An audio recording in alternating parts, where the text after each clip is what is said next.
पिथौरागढ़ पहुंचे पेयजल मंत्री बिशन सिंह चुफाल ने कहा कि सरकार ने जो 5 साल में काम किया है उसी मुद्दे पर आगामी चुनाव लड़ेंगे और फिर से भाजपा की सरकार बनाएंगे। इस समय सरकार हमारी केंद्र में भी प्रदेश में भी सरकार है। हमने जो 5 साल के अंदर जो काम किए हैं वो 5 साल के कार्यों को लेकर और पिछले 5 साल जो कांग्रेस की सरकार थी उस कार्यों को आपस में तुलनात्मक चार्ट बनाएंगे, लोक जनता के बीच में जाएंगे कि कांग्रेस के समय जो काम थे, जो रुके हुए काम थे, वो काम भारतीय जनता पार्टी के 2017 से 2022 के हमने समय में जो कार्यकाल था उस कार्य का पूरा किया था।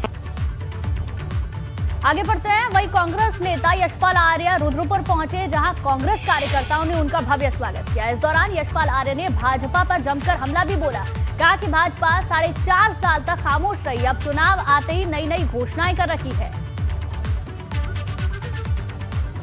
चुनाव के 4.5 साल तक खामोश रही भारतीय जनता पार्टी सरकार, और चुनाव आते ही नजरुल नीति की बात कर रहे हैं।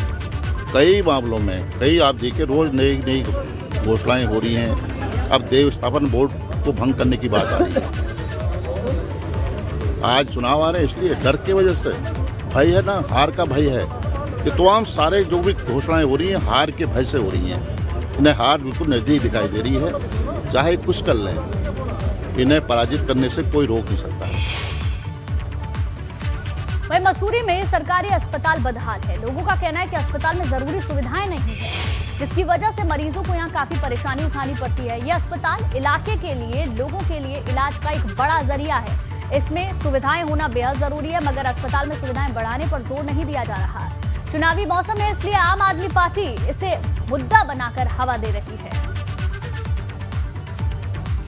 एक तो ये मसूरी विश्वविख्यात पर्यटन तीर्थ स्थल हमारा घूमने का है। यहाँ पर देश विदेश के लोग भी आते हैं, और हमारा ये मसूरी एक क्षेत्र है, ये आसपास के सभी लगभग क्षेत्रीय लोगों से जुड़ा हुआ है। गांव नज़दीक है, यहाँ पर लगभग दूर दराज से लोग भी यहाँ मसूरी में आते हैं। यहाँ पर प्रांगण में कुत्ते घूम रहे हैं। हॉस्पिटल की हालत ऐसी है कि यहाँ पर डॉक्टर पूरे नहीं है, डॉक्टरों का काम नर्सें कर रही हैं, स्टाफ पूरा नहीं है। स्टाफ बेचारे झाड़ू पोछा वही मार रहे हैं। किसी की डिलीवरी अगर होती है तो उसको भी स्टाफ ही देख रहा है।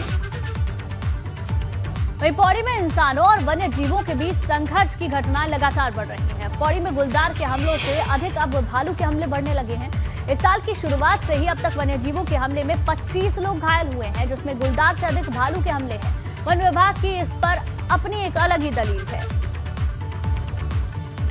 स्थानों की तरफ ये आते हैं तो हमारी आबादी से या हमारे पालतू पशुओं से कहीं न कहीं इनकी भिड़ंत होती है। आजकल जितने भी घटनाएं प्रकाश में आ रही हैं वो ज़्यादातर इन्हीं क्षेत्रों में आ रही हैं जो निचले क्षेत्र हैं, आबादी के पास के क्षेत्र हैं।